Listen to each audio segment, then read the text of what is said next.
left a couple of seconds in there at the beginning because all you fellow YouTubers will know, if you press on a notification, the video starts straight away. So, you know, I'll be out shopping and I'll quickly check a notification and it'll be me saying, right guys, today, blah, blah, blah. And that's quite embarrassing. So a couple of seconds just at the beginning there to avoid that. Right, this is part 7. A quick thank you to a couple of people, mainly Rich at Bug Out. My walk round of the trailer on his channel brought over many subscribers, and now I've just breached 300, so that's a massive growth in such a short amount of time. Spee at Wilderness Adventures, I think he might have given me a shout out. He did actually on one of his videos and put a link up, so a massive thank you to him. Mark the Mad Scientist, he assures me that he's thrown my name about a couple of times, so thank you very much. And for all of you that subscribe and comment and give value to the channel, so thank you very much for that. So here we are, part 7. Today is, well, later on today I'm building more storage for the inside, and that will come, but this is a bit of a walk around of the things that I would probably change if I was starting it again tomorrow. I'm not going to start again, but I am going to change a few things. There are a few things that I would like to have done differently, but I'm not going to change because they're not cost effective to do so for what I'm going to get back. I'm not too proud to say that I've done things wrong. I don't like people that won't admit when things aren't perfect, because none of them are perfect. You know, people want to change these builds all the time. It's usually a cost thing. Sometimes it's design, and sometimes you go so far ahead with one thing that it's too late to turn back. I've had to turn back once already, as you guys know. So does it work? Does the trailer work? Yes, it does. The trailer itself, I'm over the moon with. The axle is rated to 1300 kilos, even though it's always going to remain less than 750 kilos. So I forget it's there. When I'm driving, I honestly forget it's there, especially once I'm up and in the gears. Totally forget. Going over, if I went over a pothole, for example, the Defender makes more of a vibration than the trailer that I'm turned behind. Hopefully, if I learn how, you're now watching a video of me driving down some country lanes, just to reflect on how tight they are and how I was getting on. Hopefully you still hearing my voice, but you're seeing that. The weekend of the wild camp, I took it to a campsite that was not caravan friendly at all. Can't get there in a caravan, you'd be stupid to try. There's 7 miles of windy roads. I actually took an American truck there last year, and I remember at the time thinking I wouldn't want to bring a trailer or a caravan through here. It'd be an absolute nightmare because the truck itself was a bit of a struggle. It was a big American C10, but without fuss, honestly. What you got to remember is when you're looking at the trailer, it is slightly wider than the Defender. So when you're thinking about your, say for example, like a big American, say a Ford Raptor or something like that, I don't know, they're quite wide to begin with. So if you're picturing my trailer as being wider than your truck,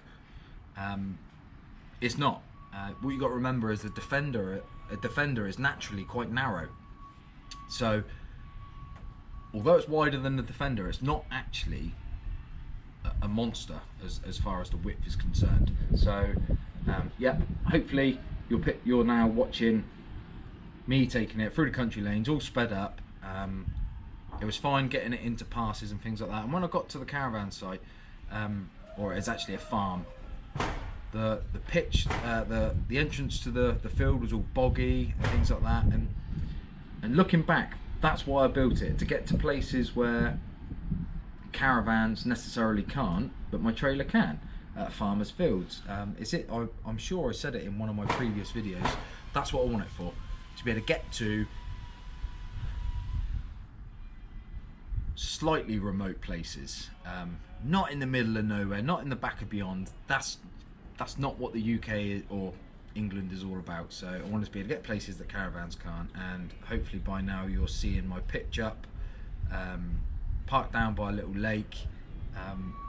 Absolutely fantastic weekend, and like I say, driving it, I don't even know it's there. So for all you guys that keep telling me that I need independent suspension and things like that, I don't. Without being rude, I don't. You might for your usage, but I don't for mine. It worked perfectly. Dragging it across that muddy field, backing it into a small pitch area by the river there. That's why I built it. So it's working perfectly for me. And I'll show you the bits that aren't working perfectly now. It's a tough life. Okay. So you guys probably remember, I've got a fuse box in here.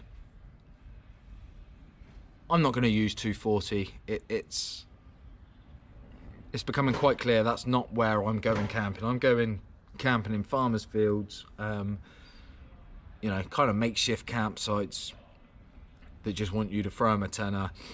I'm not going to these places that have got hookups and, you know, the kind of places that you require to have a certificate for your gas bottle and things like that. That's not where I'm going. So I'm gonna get rid of that. I'm gonna get rid of that, and I'm gonna fit a diesel heater in that space. With that space, I can still throw me wellies and all the dirty stuff like the chocks and wooden blocks and things like that, because the diesel heater isn't going to affect them. And then what I'm going to do is I'm going to carry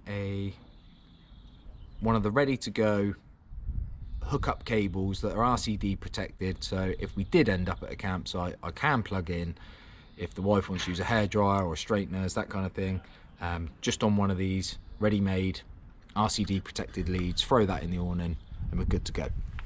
I am gonna make use of this is the power inlet.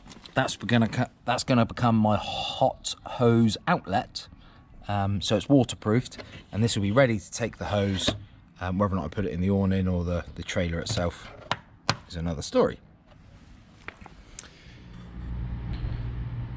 The camera actually cut out right at this point, so you'll see that it's a little bit more overcast today, and I've got a different t-shirt on. This window, it comes off of a Defender. It's the one that usually lives here, rear quarter light, I believe it's called. Again, trying to keep things all Defender. It's a bit of a funny shape, but that don't offend me too much. But practicality wise, I've actually found a company local to me that make horse box windows, and what they can do is make me one slightly bigger, so none of this has to be changed, slightly bigger, and it will be half drop down. Now what that allows is two really good things. One, I get some cross ventilation, and I get to vent this door to keep the condensation off of the door. And also, when the awning room is up, you get a big zip on the ARB awnings that go across here like that. Now, when you're trying to get in last thing at night and you want to shut this up, and you need to shut that zip up so that if any kind of rain comes in from this direction, it doesn't actually fill your room up with water. You need to shut it up, really. It's very, very difficult to shut the zips up. So what this will allow, this half drop down, I'll be able to reach through with my arm and actually unzip or zip up the awning, finish the zips off. Yeah, so that is something I wasn't over the moon about to begin with, but now that I've come up with an option that gives me 2 or 3 more benefits that will be changed. So I am in the process of getting that changed. This window. This is a 110 station wagon window. Again, keeping things all Defender. Looks great. Really robust. Lovely catch on the inside. It condensates. Any single pane window is going to condensate. I'm not changing that. That's too much money, too much effort at this stage. If I was starting again, I'd probably consider a insulated window, but that still does look cool. And it's not the end of the world. It never really condensates enough that it fills the windowsill up with water. It's just the pane of glass itself is like spotted rain, spotted condensation. Here we are, back at my beloved kitchen. The kitchen works really well in some places. 95% amazing, 5% little teething problems, and one what I would call a design flaw. It's not enough on its own for me to go hacking things up, but with moving forward, it may eventually be changed. So that design flaw is, get your cooler out, you get your ingredients out because you're cooking and things like that, got your beers in there, and then you start your cooking process.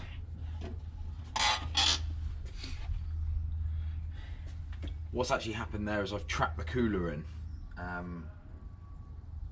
Now, if you think about it far enough in advance, you can get the cooler out. It lifts out nice and easy. But otherwise it means taking your pots off that are hot, emptying this shelf if you've loaded it up with any kind of food, shutting it, and then getting back into your cooler. Say you want another beer while you're cooking, that kind of thing. Again, this does lift off, so you just stick it on the floor. They're robust enough to not worry about that. But I have forgotten a couple of times and it's ended up being a bit of a pig. But with that in mind, so if I was going to redesign it, I might eliminate that problem. And then the other thing is I might actually end up going for a fridge next year. The reason being is when I first set out and decided to go for a cooler, I was worried about my power usage, consumption, and how renewable it was. But I've realised that even on a day like today, let's have a look, on a day like today,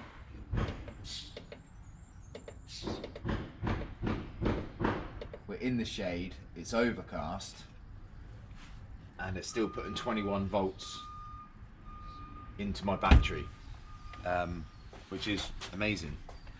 I didn't think it would do that. A little bit green around the ears. Everything I know about solar I learned on YouTube. That's how I kind of put it all together. Yeah, but I didn't think I'd be getting such good feedback from the solar on days like today, which England pretty much is quite a lot.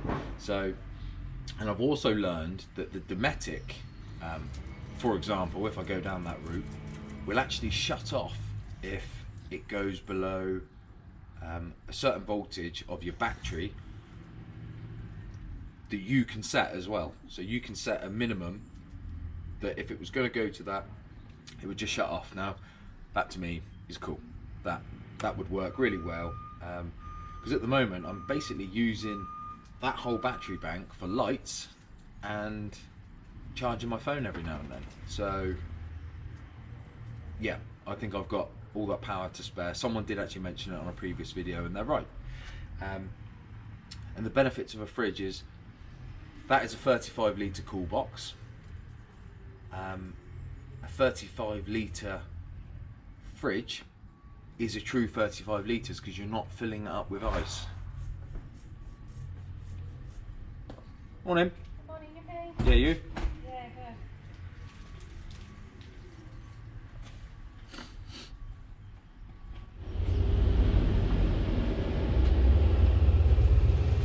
good. Way too embarrassed to talk into a camera when people are about.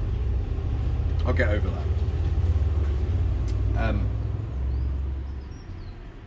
So yeah, 35 litre fridge is a true 35 litres because you're not filling it up with ice, and also you're not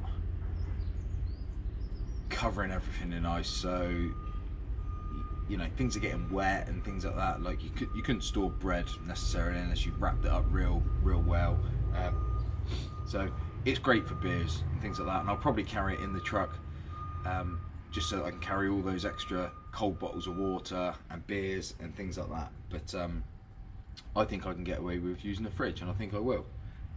So that would eat into this space, which even with my design now I have got, because that's just a tiny bit of storage, but it does need chopping and changing. And I think I needed to build this myself because I had dates booked in to go camping and things like that, so I needed it finished.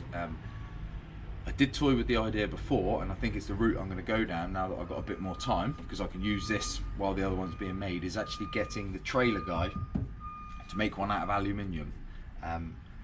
And the reason for that is this section here is trying its hardest to sag because this is broken into two sections and there's no true support across that goes continuous. This is trying to drop the weight. To get over it, it was dropping so much it was actually binding, but to get over it I fitted a little caster wheel there, and it's perfect. And now, as you can see, it can come in and out, you know, easy. So that works out really well. So that was one of the problems, one of the teething problems that I've got over. Yeah, so it's just a little wheel there that sat on the frame of that middle hinge, the middle runner. And that is, so everything now, all of my gaps are true, and it's looking, you know, I've just done that with one hand there. So at the moment, it's working out. Again, no one single problem that I just showed you is enough for me to change it. But altogether, the fact that I want a fridge, and I'm going to be moving into this space here, and I can play around with the design. You can't. I've never had a caravan. I've never built a trailer. Never built a camping kitchen or anything like that. Especially with all these pull-out drawers. So until you go out and use it, you don't know what's good and what's bad. So you know, I've been out many times in it now, and you start to learn what these little problems are. And then, if I'm honest, I lay in bed trying to sleep at night, trying to think of ways to get over them. So, yeah, again, until you get out there and try it, it's trial and error. And all of these projects get adapted all the time. So yeah, there it is. That is part 7: the good, the bad, and the ugly.